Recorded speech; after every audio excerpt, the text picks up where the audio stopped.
Fala galera, Luciano Lara, Beabá do Tiro, sexta-feira pela manhã nós estamos agora fazendo uma gravação em razão de inúmeras perguntas que eu recebi depois de uma live muito bacana que eu fiz com o Samuel Coach ontem. A live ficou gravada no canal do Samuel Coach e a gente explicou a respeito dos níveis, progressão de níveis, a criação dos níveis e tudo que ocorreu a esse respeito, tanto no grupo de trabalho, onde isso sequer foi discutido, ainda que tenha sido defendido para resolver a questão e a dificuldade que nós estávamos vivendo no primeiro semestre com apenas 600 munições por ano, né?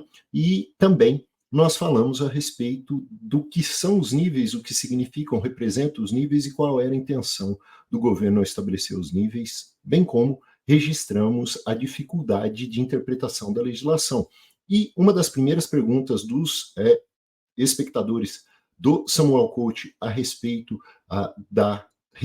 do registro efetivo do equipamento adquirido com autorização antes do decreto, mas apostilado depois do decreto, acabou gerando um pouco de desconhecimento e confusão aí do pessoal que me mandou uma série de perguntas e eu vou tentar responder para vocês agora, depois da vinheta.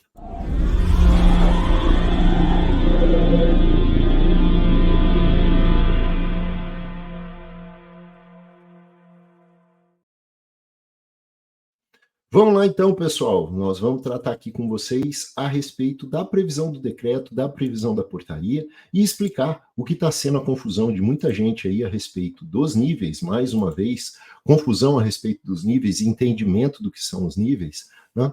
E que está gerando uma interpretação equivocada, inclusive em razão de uma consulta feita à ouvidoria e uma resposta do Exército sem qualquer valor legal, sem qualquer valor normativo, e a gente precisa entender que informativo do Exército não é lei, resposta à consulta não feita por ofício, não feita através de um DIEX, que é um documento interno do Exército, nada disso tem valor legal, tá? E, em especial, essa consulta que foi feita, a pergunta que foi realizada, e é muito importante, quando se manda uma consulta, quando se faz uma consulta ao Exército, é que essa pergunta seja feita de maneira bem realizada, bem elaborada, né? Para que você tenha uma resposta precisa.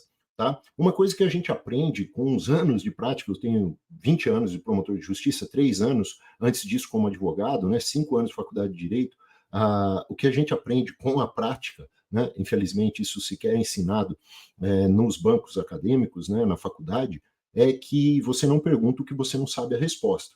Tá? Isso é um primeiro ponto. Segundo, você tem que saber fazer pergunta. Tá? Mandar pergunta se pode, a resposta vai vir. Não pode. Tenha certeza, porque a legislação é restritiva e a sua regulamentação também é restritiva. Né? Então, saiba fazer a pergunta para que a resposta venha de acordo com a sua intenção de resposta. Tá? Perguntar se pode, você vai ter a resposta que não pode. E a pergunta que foi realizada, essa consulta que tem sido feita, ela está mal formulada e está gerando uma resposta que está induzindo o pessoal em erro. Tá? E eu vou explicar aqui para vocês. Tá?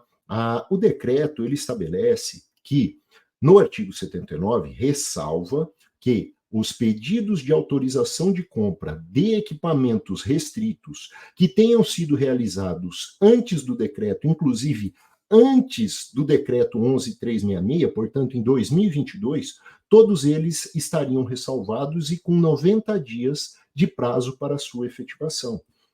Inclusive, isso alcançou os novos restritos, porque houve a reclassificação dos calibres e houve publicado uma portaria conjunta em novembro de 2023 definindo os calibres. Eu sempre defendi que o prazo de 90 dias ele só seria computado a partir da publicação da portaria conjunta que estabeleceu os novos calibres. Isso aí se confirmou, né? O prazo passou a valer a partir de novembro, dezembro e janeiro é que se encerrou o prazo para fazer a efetivação daquelas opções de compra, aquelas requisições, requerimentos de autorização de compra, foram efetivados até janeiro desse ano.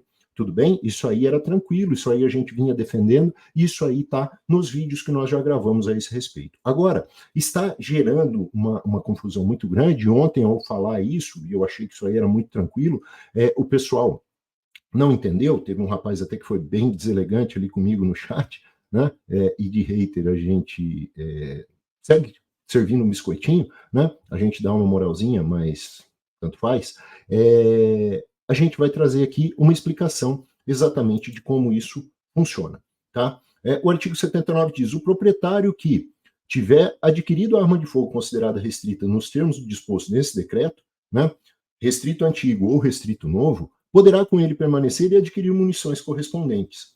A arma de fogo com autorização de aquisição ou de importação concedida pelo Comando de Exército para atirador desportivo até a data de entrada em vigor desse, inclusive aquelas anteriores ao decreto 11.366, de 1º de janeiro, portanto, aquelas de 2022, poderá ser registrada no SIGMA no prazo de 90 dias.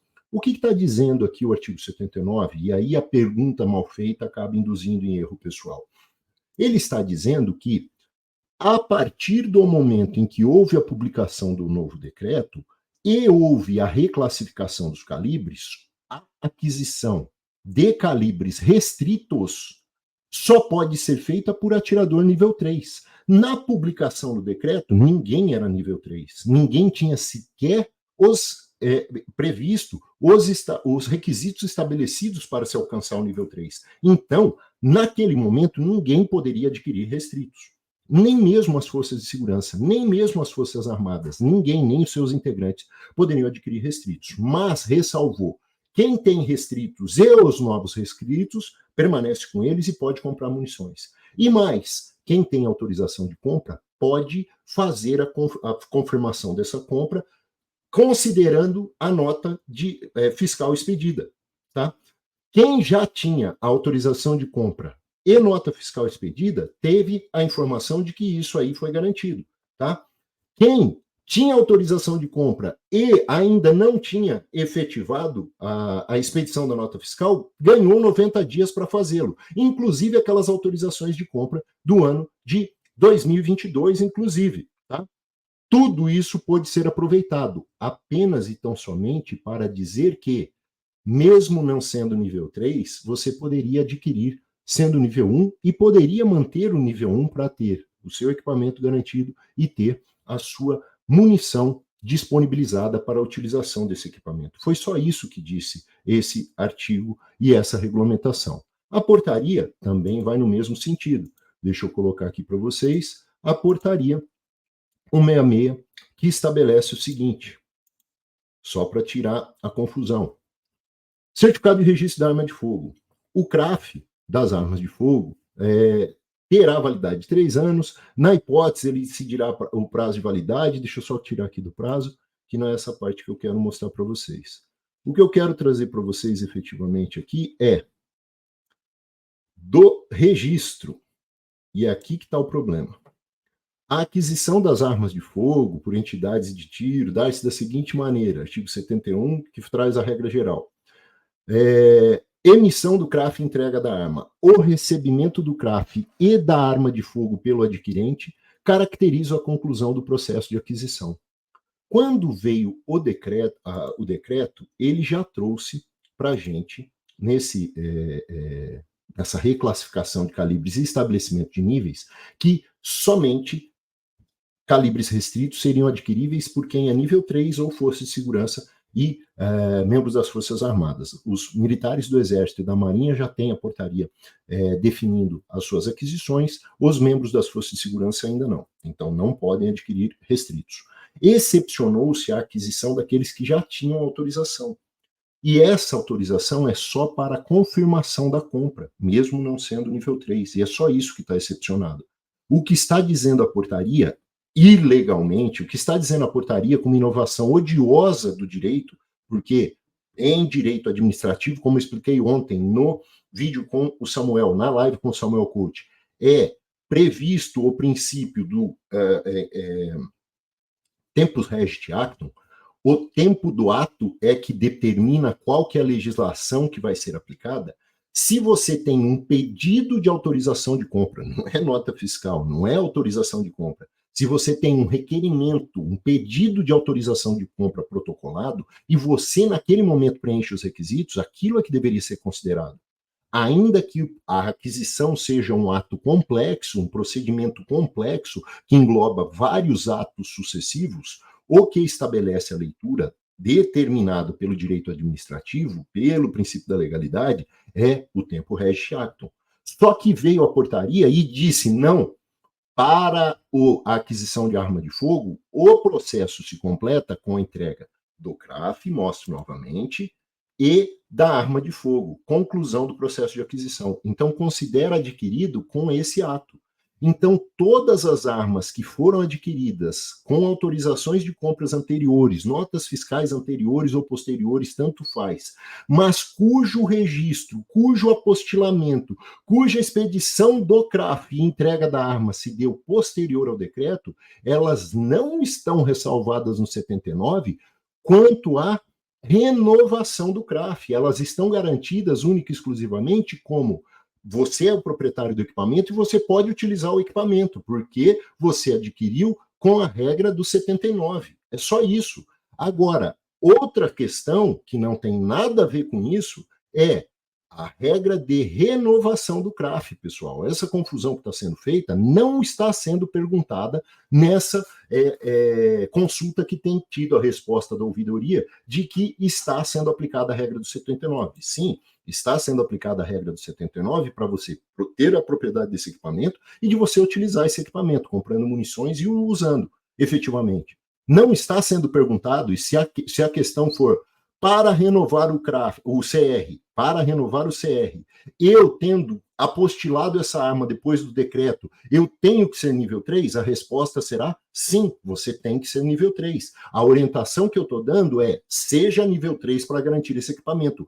Eu me encontro nessa situação, minha esposa se encontra nessa situação. Nós adquirimos um equipamento antes do decreto e ele só veio a ter o apostilamento e CRAF expedido depois do decreto. Portanto, nós estamos na situação de termos adquirido o equipamento antes, mesmo ainda não estando declarados nível 3, nós o estamos utilizando, comprando munições, insumos sem problema, mas para renovação do CR, nós teremos que estar enquadrados na regra do artigo, já passo aqui o decreto para vocês, que diz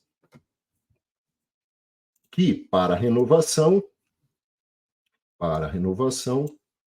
nós precisamos, subir muito rápido, desapareceu aqui, para renovação, nós precisamos estar enquadrados, renovação do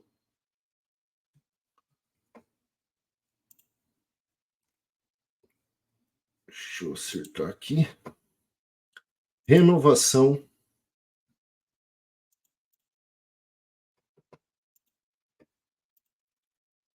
agora sim, renovação do CR, tá? Que está aqui na portaria. O que diz sobre a renovação do CR? Renovação do CR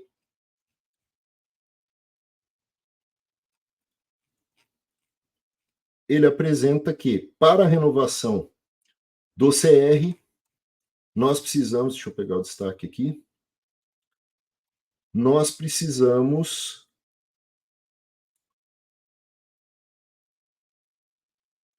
(88) excepciona, deixa eu colocar aqui para aparecer para vocês, que eu não estou mostrando, agora sim. 88, o atirador, repetindo 79, já possuidor de arma de uso restrito, poderá adquirir munição nos termos do 79, a quantidade de munição será correspondente ao nível, por ocasião da aquisição da munição, mais um reforço do que a gente explica, que o nível, na verdade, nada mais é do que o requisito, o critério para a aquisição de insumos, de munições ou de novos equipamentos, né? Revalidação do registro, artigo 22, a gente vai ver que é o que está gerando a confusão.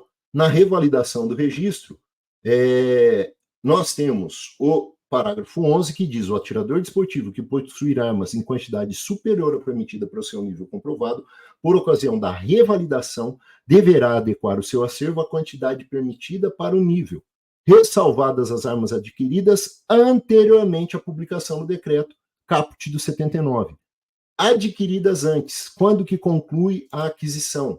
A aquisição se conclui com a entrega do CRAF. Se você teve a entrega do CRAF e o armamento posterior, essa aquisição é posterior. tá? Então, a portaria deixa clara a situação de que quem teve a autorização de compra e utilizou com a garantia do 79, o fez porque, mesmo sendo nível 1, pôde fazer a aquisição se confirmar e se completar. Mas, por ter tido apostilado, entregue o CRAF e o equipamento posterior, entra na regra de renovação. São duas coisas completamente distintas que o pessoal está confundindo. E, mais uma vez, pessoal, está havendo uma confusão muito grande com relação à legislação, o que vale como lei e como norma. Consulta não é ato normativo, informativo não é ato normativo, atos normativos são atos oficiais publicados com caráter de norma, dentre a hierarquia de normas, tá?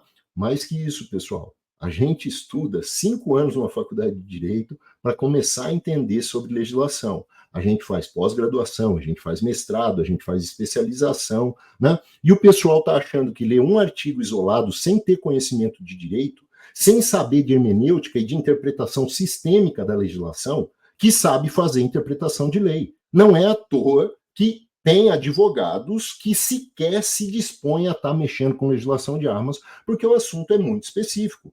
O cara que sabe de meio ambiente trabalha com a legislação do meio ambiente. O cara que trabalha na área da saúde, de plano de saúde, né, de questão de atendimento médico, ele é especializado na legislação médica e de convênios. O cara que trabalha na questão de família, ele é especializado na legislação de família. O cara que trabalha com a legislação de armas é especializado na legislação de armas. E mesmo assim tem gente batendo cabeça. Então, quem é leigo e lê um artigo e acha que está sabendo interpretar, não tá, nem tem como saber.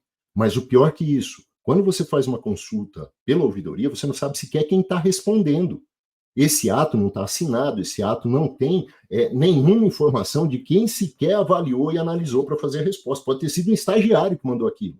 Mas, nessa consulta que está gerando essa dúvida do pessoal, eu tive acesso à pergunta e a pergunta está mal feita.